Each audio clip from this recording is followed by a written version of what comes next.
let's just imagine for a moment there's someone out there listening right now, and they're kind of listening to you guys, and it all sounds amazing, and they're looking at their own company and being like, "Man, we don't do half that stuff."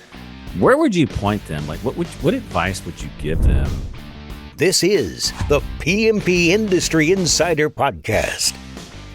Hello, and welcome out to another episode of the PMP Industry Insider Podcast, where we take a look at what is changing in the pest and lawn industries, and we take you to the front lines, those who are driving those changes. I'm Donnie Shelton, owner of Triangle Home Services, which has Triangle Pest as well as Triangle Lawn.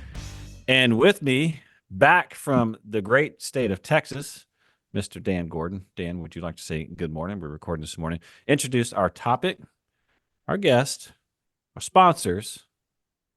I think that's it. Oh, and Let's then you give it a whirl. You can also talk about the peer groups as well. So, Sure. Got it? So, Dan Gordon, PCO Bookkeepers, M&A specialists. We do outsource CFO work as well as exit planning for the pest and lawn industry. And if you like the podcast, please think about supporting our sponsors. If you are interested in marketing services, that would be Coalmarch. That's coalmarch.com. And that's Coalmarch by WorkWave. And if you're interested in industry-specific insurance, that would be PestSure. Visit them at pestsure.com. And if you're interested in joining a peer group, we're actually having yet another one forming. Please visit pmpindustryinsider.com/peer groups, or go visit episode 136, where we interview David Billingsley, who is our facilitator, who's doing a magnificent job. It appears that we're getting more and more folks who are interested. And let me introduce our topic today. This is the blueprint for a dream workplace. Now, Donnie came up with that topic. He also came up with 20 questions. And if you know anything about our podcast, we never have 20 questions because we never get past 10, but he put them all on there. And our special guests are winners of the PCT, one of the PCT best places to work in the 25 to 50 employee class. And they are great friends, clients, peer group members. We've known them forever. It's Trent and Amanda Ragar. And welcome this morning. Hi, Dan. Hiya. How's it going, guys? Happy to be here. Going to talk about some really cool stuff today, and I appreciate you guys having us on the podcast. And I like the bumper sticker on your screen there, in case you can't see it. It says, "No negativity allowed here." That's right. Absolutely. Yeah. It's a fun place to work. We're going to keep it that way. That's right. That's right. So I'm going to let Donnie, since we have these 20 questions, why don't you dig right in and talk about, well, maybe frame it and talk about the what PCT, what the criteria was, how that all came about. Well, I'm going to let them get into the criteria, but I do want to talk a little bit about Trent and Amanda, because if you don't know their story, you should look them up. They are amazing owners. This is not their first rodeo in building an amazing company. This is their second time around. I need to come up with I don't know. I feel like we need to come up with a good name for them, like maybe the Big Cheese Brigade or the Mogul Mavericks, or I don't know, Tycoon couple. I don't know. But anyway, so grateful to have you guys on. And I still remember when I met them. I met them actually at a peer group meeting years ago, but back then they were in the same industry. I should say not in the pest industry. That was not their focus, but they were doing fantastic back then as well. So welcome to the podcast. Glad you guys are here. Let's get into what you're doing there at Natural State. Obviously, you guys, we have been along kind of sitting shotgun since you guys started. And so maybe for our listeners, can you just walk through a little bit about your journey, kind of where you're at right now, and then kind of how you got Natural State to where it's at? I mean, very, 60-second version, and then we'll get into what you guys are doing to make your place one of the best places to work in the industry. So I don't know which one of you guys want to take that, but. Oh, I talk longer, so Trent will take the 60-second version. Oh, that's so true, actually. Yeah. So we started as a Scott's Lawn Service franchise in 2005, grew that to about 3.8 million. The True Green Scott's merger kind of forced a buyout. of that business, which was okay. It was devastating at the time, but we wound up going into pest control the very next day after we sold. Started a brand new company, started back at zero, started all over, and we've grown Natural State Pest Control over the last 8 years. We're targeting about 6.5 million in revenue this year. Is kind of what our numbers are looking like they're going to add up to. So we've learned a ton over the past 19 years, and just super excited to see. It's like we learn something new every day and get a little bit better every single day, and just super excited to keep the ball rolling. Was that 60 seconds? That's perfect. No, it's great. And for our listeners, Trent's being very modest. If you actually watch their journey, it's been quite amazing what they've done. You go out to their facility and look at their company and just kind of how they built it. It's quite amazing. So I want to switch over to Amanda, and I'm curious to know, I was reading through the article about the award and kind of how you guys, came up with the way that your company feels. And I'm just curious to know, like, what inspired you guys to kind of prioritize a family feel within the culture? And then has that really evolved since you started Natural State back in 2016? Or has that kind of remained the same? I think it's always kind of remained the same as far as the family, vibe. Back when I first, got out of college, I went to work, and then I ended up working in the corporate world. And, once I exited that world, I was just so happy to be in more of a family environment. And I really want to continuously just keep it that way. You can grow really large, but you can still keep that family feel if you, strive to do that. Because sometimes the corporate world is not always the best place for everybody, and everybody seems to always want to go back to their family as long as it's a good and happy family, right? Often, it's dysfunctional, at least to myself. Yeah, as long as it's functional. Every family's we're not a perfect environment by all means. We have our own issues even in our family business, just different types of things. But I think it's just always important to focus on the people, and you're spending the most time with them. So it's important to take care of everybody who works for us.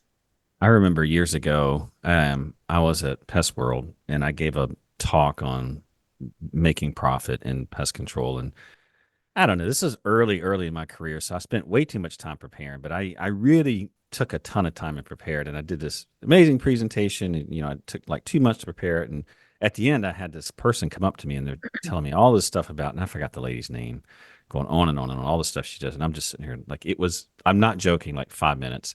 And at the end of the 5 minutes, I'm like, well, you just need to fire. And he's like, oh no, I can't do that. So I say that to kind of ask the next question, which is, I think a lot of people, when they think of family, like a family feel type company, sometimes they misinterpret that to mean, well, I can't fire someone, or somehow, some way, I don't get the performance. If I hold people accountable for performance, then I can't have a family culture, right? And so I'm curious to know, do you guys ever run into that? I know I certainly did, especially when I was smaller. And Amanda, you nailed it when you said these are people that you're kind of in the trenches with working. How do you manage that? Is that something that you guys have ran into? And if so, what do you do? And I don't mean to set up kind of a false dichotomy here, but it is very common when someone says, quote unquote, has a family company, they almost feel like, well, they can't, when you're holding someone accountable in the family, then that's just kind of what you're stuck with. So have you guys run into that? And if you have, well, how do you handle it?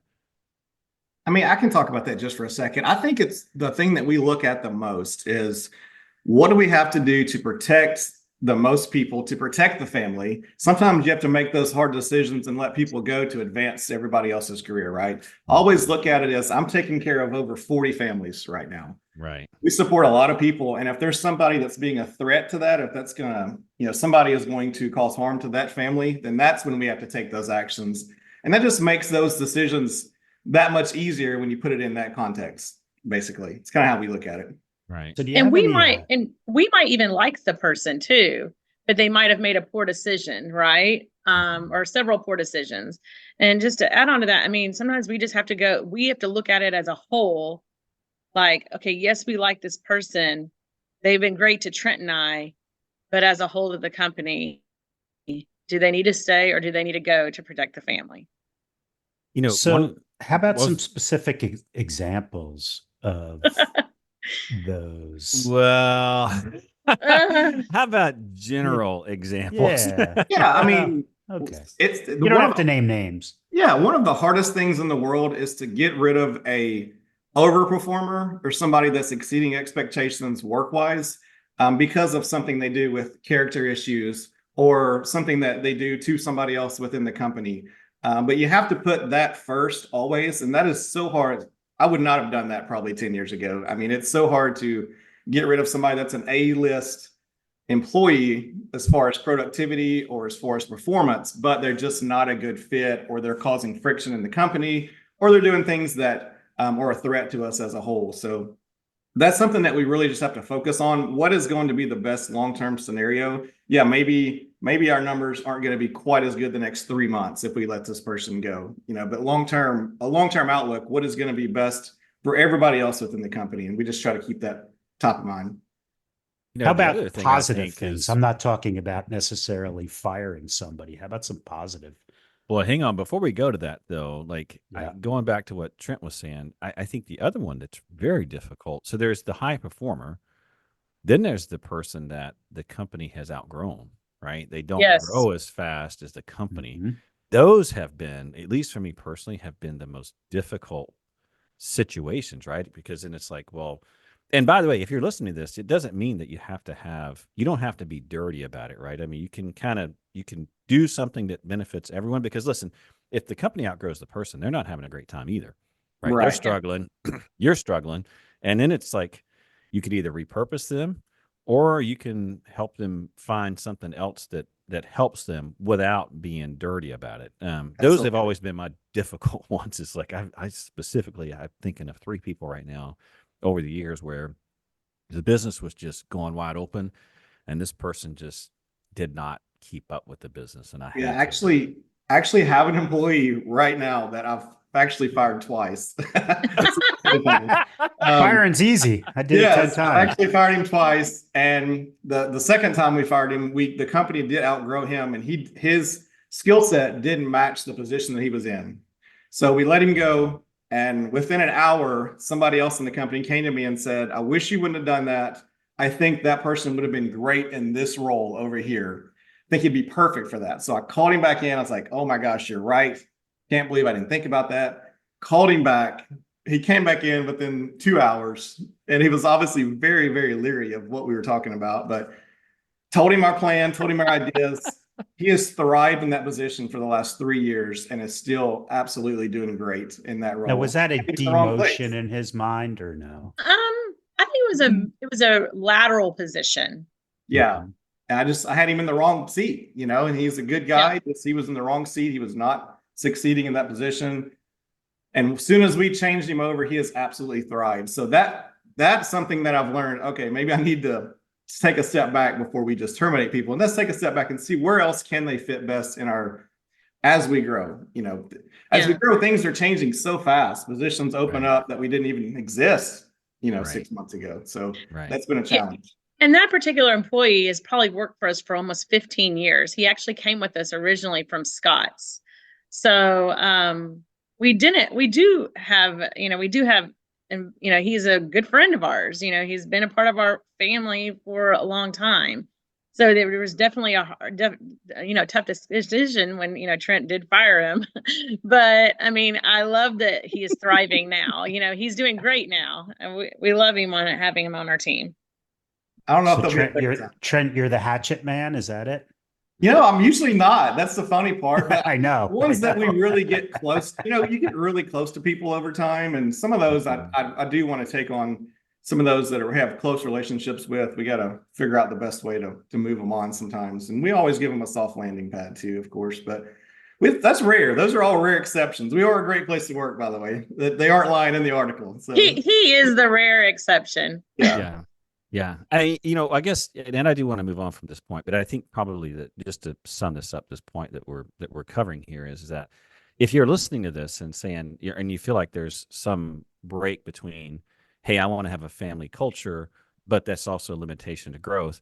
It's not. It's just it has to be treated with care, and it takes a lot of thought, and it takes a lot of planning, and it takes a lot of integrity and willingness to do hard things. I mean, otherwise, it's like much like what Trent said at the very beginning. You end up hurting 40, 50 other families if you're not willing to do that. So yeah, and there's very, no very one. good point. There's no one in this company that's a bigger cheerleader for our people than me and Amanda. I can promise you that. Just like you would be for your kids. We want these people to succeed. We want them to make the most money they've ever made in their entire lives. Those are things that are really important to us. So yeah, we are the biggest cheerleaders for this team for sure. So let's talk before we go on, to tell us a little bit about the PCT. How did they contact you? Did you apply for it? What was the process, and how did that all come about? So back in the spring, we saw that they had kind of opened up this competition or this award for nominations. And it's a process where you can nominate yourself, but the kicker is they're going to survey your entire staff. And you have to have a certain amount of responses to qualify for the award. I think it's like 50 or 55% participation. So these are totally anonymous surveys. They do not come to us. A lot of times with employees, you say, hey, this is an anonymous survey, and they look at you like, okay, yeah, like right. that before. Yeah, last time you did that, Johnny got We're fired. the government. We're here to help. Yeah. Yes, exactly. So totally anonymous. It's a third party that PCT had coordinated to set this up with us. Only thing we got to see was what is the percent of participation. So we kept encouraging our team to come on, let's fill this out. Here's the deadline, fill it out. So the only thing we got to see was the feedback that they give us, and we had no idea that we were a winner, until several months later. So it was good to kind of get some validation from some of the feedback that we got. A lot of things that we think are going well are actually going well. So that was really fun. Yeah. Do you guys have like a define, like, this is our culture? Like, do you have a document? And it's okay if you don't. I mean, sometimes some people have that. I mean, we have stuff up here at Triangle, and we try to reinforce it. But I'm just curious to hear, like, if you bring someone in, how do you communicate to them? Like, how do you make it clear to them, like, this is who we are, this is what we're about, and this is kind of what we're expecting once you get here? So obviously we have our core values. Everybody talks about core values. Everybody puts them on the wall. We do try to implement those. Like if something good happens or bad happens, we take it back to, hey, this doesn't, this applies to this core value, or this didn't vibe well because of this, or this went really well. We actually have an app that ties in with we use Microsoft Teams, and it's an app that we've started this year. It's a Matter app, and we can give kudos basically. It's really cool. It's a way for everybody to give kudos to each other. So you can just shoot a message. The whole company sees it right on this app, and they can actually earn coins and turn those into rewards and get gift cards. And the only thing it costs us is when they cash in gift cards. It's actually a really cool program. But because of that, we reinforce our core values a lot. Like we'll give an attaboy or a kudos for this exact core value. So, hey, he did great because of this. So a lot of positivity, a lot of attaboys, and they just kind of see our company culture of helping. We really big on helping customers. It's in our slogan. We kill bugs, we help people. That's not just customers. We help our associates as well. So all of those things together, they will dive in and learn, and we immerse them in positivity and culture the first day they get here. Yeah, the one thing that's really cool about the Matter program also that we use is that every single employee gets a certain amount of coins each week. So the coins, so if somebody on our team, helps that particular employee, the employee can actually thank them by giving them a kudos. So it's not just like the managers or Trent and I giving a kudos. It's everybody in the company gets a certain amount of kudos that they can give to, people within the company. So there's a spending an account and a receiving account.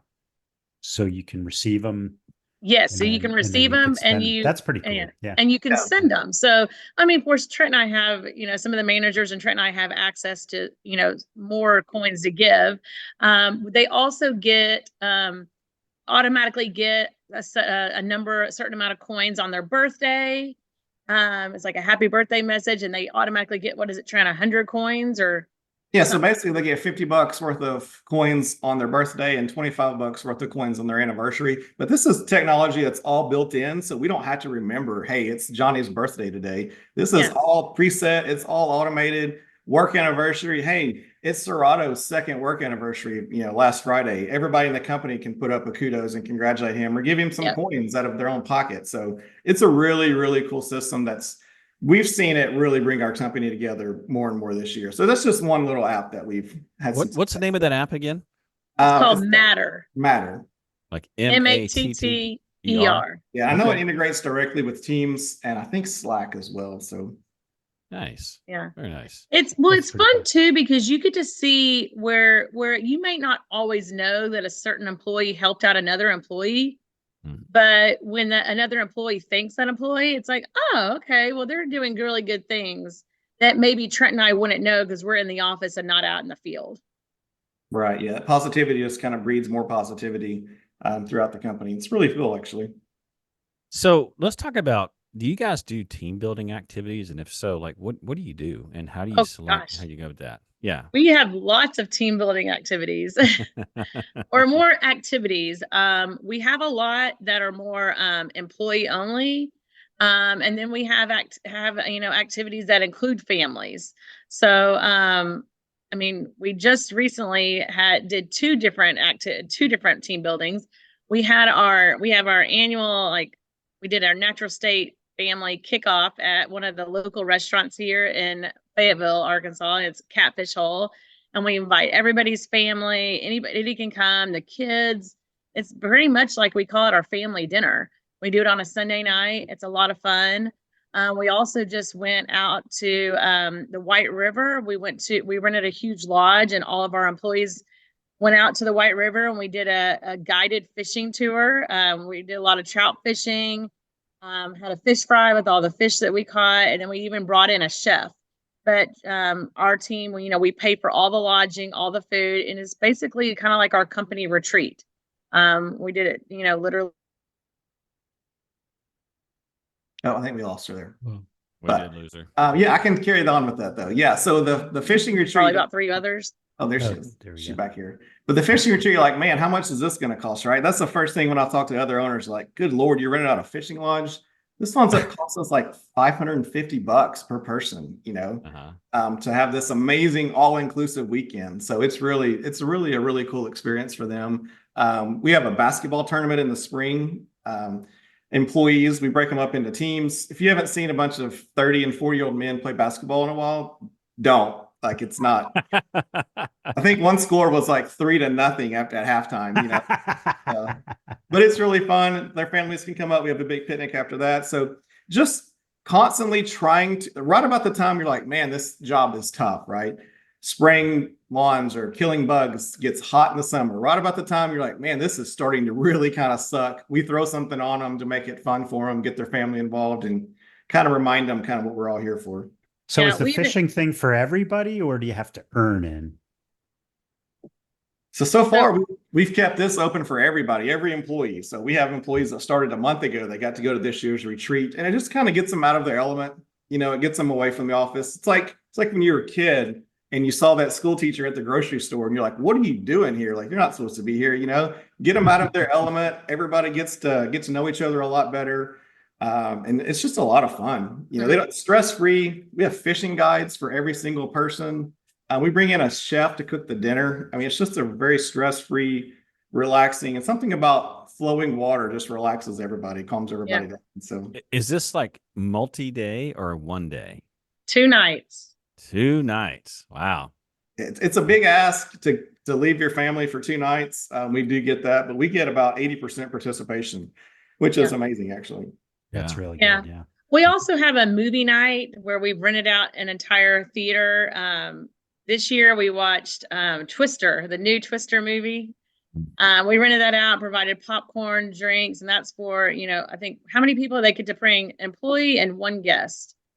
And we rent out the theater for that. And of course, we have a huge blowout party on our Christmas party. It's a huge blowout party. Of Right. course. Right. That's kind of cool. So can you just walk, so obviously the team building thing seems like it's a very important part of the culture. Do you measure, how do you measure like, people talk about employee engagement and those types of things. Do you guys actually try to measure that, or is it more kind of gut feel, or what exactly, like, are you able to take, like, this is where our culture's at and bring it down to a number, or is it more like, we're here, we know what people are feeling? Like, how do you do that? Like, what kind of feedback and metrics are you looking at when you're thinking about employee engagement and, kind of what your culture is doing? Yeah. So go ahead, Amanda. Well, I definitely feel like it is about a gut. I mean, you can look around and observe during the activities just to see if everybody's having a good time. Mm-hmm. And if not, you go over and talk to them. You just really need to talk and get a feel from all your employees. I mean, if they're not having a good time, they're going to show it. Right. And if they are having a good time, you're going to know it. So, yeah, we've had instances where we've had managers that have kind of, we had to replace basically because we got enough feedback and our team was comfortable enough letting us know, like, hey, like, this guy is not matching our culture, right? They kind of police their own, I guess you would say. So we have a really open communication line with us and our managers from all of our employees. So yeah, you really do get the vibe. You can kind of figure it out if it's not going well, or if somebody's not digging it for sure. They kind of protect each other. So switch gears for just 1 second. One of the things that if you follow Trent and Amanda on social media, you can see that they're always doing community kind of things, and the company as well. How does that build? How does that build your team? And does everybody participate? And how do you some of the events, to just kind of go into that a little bit? Yeah, I mean, we have several different programs. I mean, one of our big programs that we have around Christmas time is the 12 Days of Pessimists, where we, get nomination. People can apply to, if you're having a huge problem with like bed bugs or roaches or, some kind of big pest infestation. A lot of times, if it's somebody who can't afford it, our employees will say, "Hey, listen, I know this money might be tight, but hey, we have this program that maybe you should apply for." And, you might get chosen to be selected and you get a free pest treatment. What a lot of people don't know is those employees also have the ability, if there's a financial situation that's, creating where they cannot have a pest-free home, we extend that way past just the 12 days of pessimists. I mean, it's, if an employee says, "Hey, we got a problem here, I really want to help them," we'll go out and do that for free. We also do that for a lot of our local schools. If somebody's coming and there's if one of the school districts calls in and says, "I have a kid who can't sleep at night because they have, bed bugs," we will go out and just treat it for free when we know that we really just want to be able to help people and, help that kid sleep at night. So I think the coolest part about that is our employees now feel empowered to make those decisions in the field. Like sometimes I'll even be like going through looking at sales, or we'll say, "Hey, like, what's up with this? This is a $40 roach job. Why do we do this?" And the technician will reply, "Hey, they couldn't afford it. That's all they had." I'm like, done. Like, that's it. Like, we want them to feel empowered to make those decisions in the field to be able to help people because they understand that's who we are. That's what we do. I mean, what separates us from the Terminixes and the Orkins, right? Like, those are great companies. But being a locally owned company, we have to use things to our advantage that we can, like, being closer to the client, helping those people that need the help, empowering our technicians to not make, to make decisions that, maybe aren't the best financial for that particular customer. So that has really been a big deal. When you get your people involved in making those decisions and making those kinds of decisions, man, it's sky's the limit, Right. I'll never leave you. That's awesome. So bringing it back around, like, what are you guys' take on, you hear a lot about work-life balance and I will tell you, at least here at Triangle, people come in with many different definitions as to what that means. I'm curious to know what your definition is of that. And then is it something that you guys focus on? Is it just something that you don't really pay attention to? What is, for you guys, what is your take on work-life balance? And if it is something that you do, like, how do you do it? That's actually hilarious because on that survey that we took to be one of the best places to work in pest control, there was the only feedback that we really got was we got all of the comments. You can add comments at the end of the survey. Almost everybody left comments, so we got to see copies of those. And the only complaint that we got out of everything that we've done, everybody's, hey, we love the trips, we love how you take care of us, we love the benefits. Wish we had more time off. Like, okay, more money and more time off. We all, You're we all unique. want No that. one's ever said that in any other Right? company. More time off and more money. Exactly. Yeah. Yeah. So join the crowd on that deal. Yeah. But it is important. We do try really, really hard. Obviously things like routing. When we have a technician that has a bad route for the day, we know about it. They feel empowered to say, look, dude, like, I get it's hot and it's the summer and like we're really busy, but come on, this route's terrible. So they feel empowered to come tell us when things like that aren't matching up with what they think it should be. But yeah, that is a huge challenge for us. We've attempted to do the 4-day work week that I've seen other companies do. But when you're growing like we're growing, hiring is very, very important. Being understaffed can be very demoralizing to your team. Mm-hmm. So we've worked really, really hard on that this year. We've been totally staffed up since early August, which meant we went through the busy season slightly understaffed. So those are all things we have to work on and get better at, for sure. But yeah, we had people in the wing. We just didn't have them trained up yet. We kind of had a little time there that we were like, okay, we're trying, we're getting them. You see, we have them hired. We just got to get them trained. Yeah, as long as they can see us moving in the right direction. And we did plan for growth, but I mean, it's one thing to plan for it. It's another thing to be in the midst of 25-30% growth. It just strains everything, strains the system. So as long as they see us trying to get better, they know that hope. As long as everybody has hope, right? As long as we can see the light at the end of the tunnel, it's all good. But yes, that is something that we continuously work to get better at, is work-life balance. So let's just imagine for a moment, there's someone out there listening right now, and they're kind of listening to you guys, and it all sounds amazing, and they're looking at their own company and being like, man, we don't do half that stuff. Where would you point them? Like, what advice would you give them on how they could go about creating a workplace that feels like a family, but also preserves the culture and preserves, I mean, obviously performance, I talk about it here, like, business is a game and we all have to win. What advice would you give to an owner that may be sitting in that spot, of how they go about doing this? I mean, the first thing that comes to mind is if you were that employee, right? Like, I always try to put myself in that employee's shoes. If you were a technician of your own company, which, I mean, I haven't treated a house for bugs or lawn in a few years now, honestly. These guys are so much better at it. They don't want me out there at this point. But if I were that technician, how would I want my company to treat me, right? Like, what is fair? Like, I understand it's a job. We have to make money. We have to produce revenue. We have to do all these stops. We have to give excellent service. I get all that. But what are some things that I can, that if I was the owner, if I'm a technician, I was the owner, I would do to help make my life easier or better? So we do a lot of that, putting ourselves in the technician's shoes.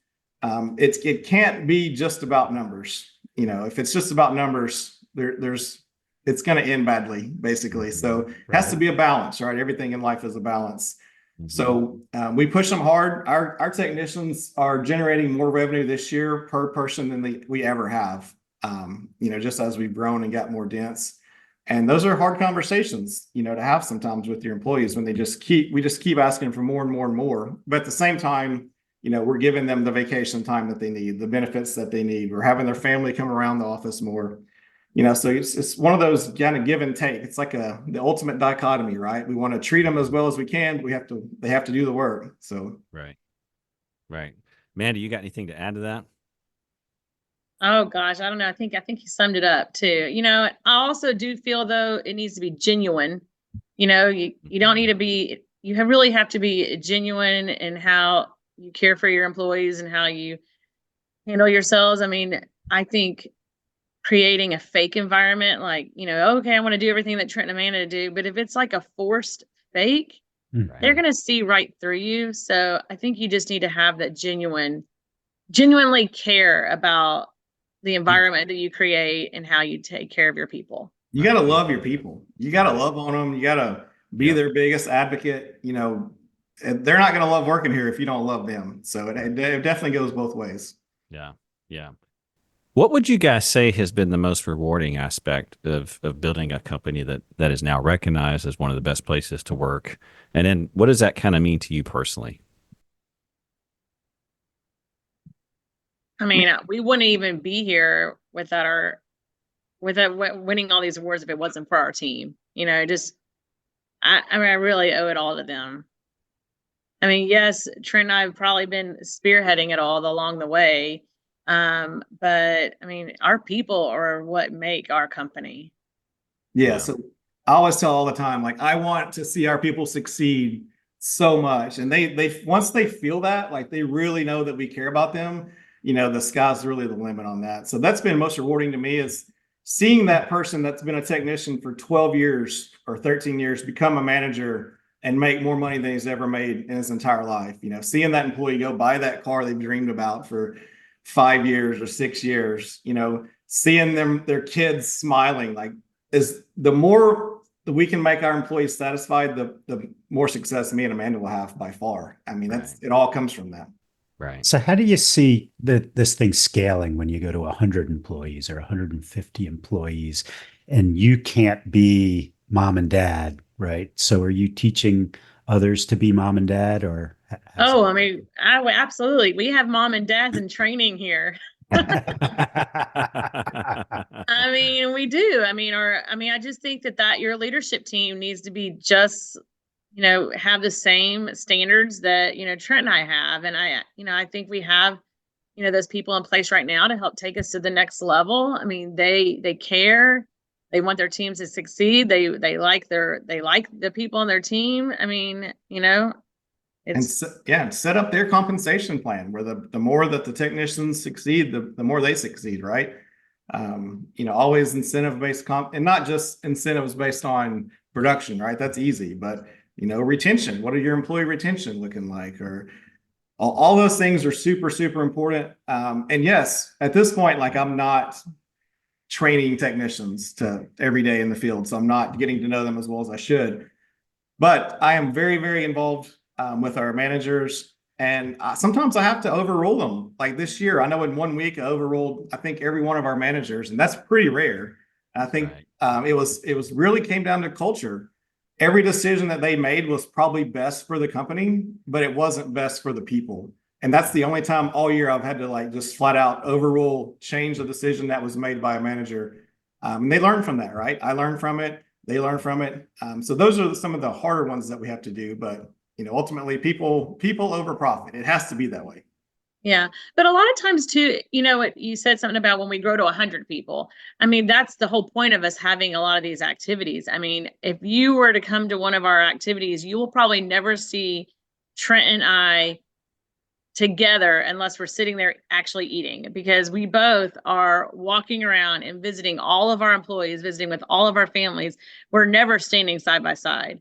We're always getting to know our people that we may not get to visit with regularly because they are out in the field, or, they're down in our Fayetteville office, or, something. That's just kind of how we are. We both kind of split up once we get into the, and for our listeners, I was gonna say, and for our listeners, I know what you're thinking. They do like each other. I've spent a lot of time with Trent and Amanda.